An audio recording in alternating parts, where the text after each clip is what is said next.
Inputs coming in where Germany's foreign minister has said that Qatar, Egypt, Turkey and other Arab states are now exerting pressure on Hamas in Gaza to disarm completely to support further peace negotiations with Israel. Foreign Minister Johann Wadephul told a local radio, and I quote, "All these states don't want Hamas to continue to be active. They want disarmament, and in this respect we have a good pressure scenario because it won't work without pressure." The statement comes amidst ongoing efforts to stabilize the region following the recent ceasefire and hostage release deal.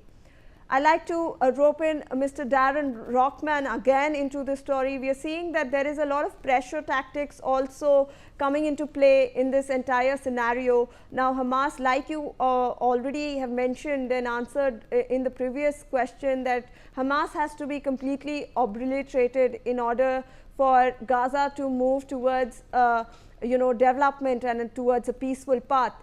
Do you see that this peace plan that is currently under the works, we have leaders from all over the world, in fact, gathering in Egypt also today. Do you think is it realistic or is it just aspirational? We have had a long history of failed peace plans here in the Middle East. And so one has to be somewhat skeptical about the chances of this plan.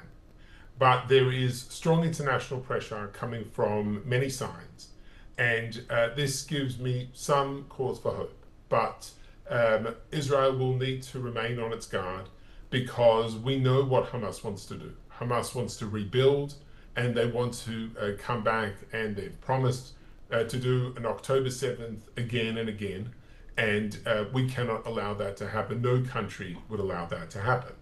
And so we are very hopeful that our partners in the international community, led by the United States, are able to exert pressure across the region in order to make sure that Hamas disarms, that it is exiled, and that a new responsible Palestinian government is established inside Gaza. And let me give you one example.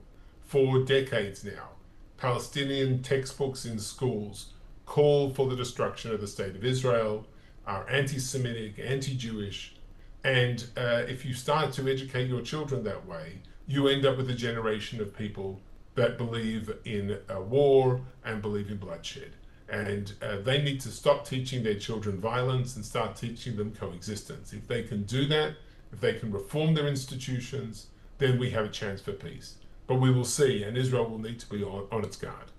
Absolutely. I'd like to bring in Stuart Katz as well, but I think we've lost the phone line over there.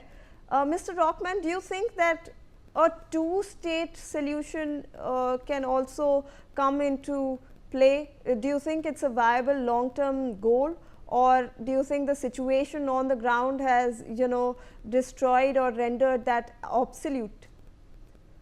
Look, I think it is not something for tomorrow.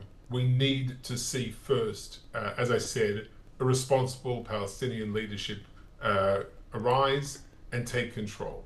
That has not happened here in all of the last 75 years. We have not seen a responsible Palestinian leadership that is willing to live in true coexistence with Israel. If that were to happen, then you would have the support of the vast majority of Israelis. But it does not happen, and every time we end up once again with Palestinians inflicting bloodshed and some of the worst atrocities, as we saw on October 7th. And so first what we need to see is that type of society be built, because Israelis are skeptical, and rightly so, after losing so many hundreds upon hundreds of people, so many thousands injured in this war, so many innocent people's lives destroyed. Israel will not be able to take a risk on a two-state solution until the Palestinians show us and show the world that they are willing to be responsible actors and good members of the international community, something that they have simply not done in all the years of the peace process.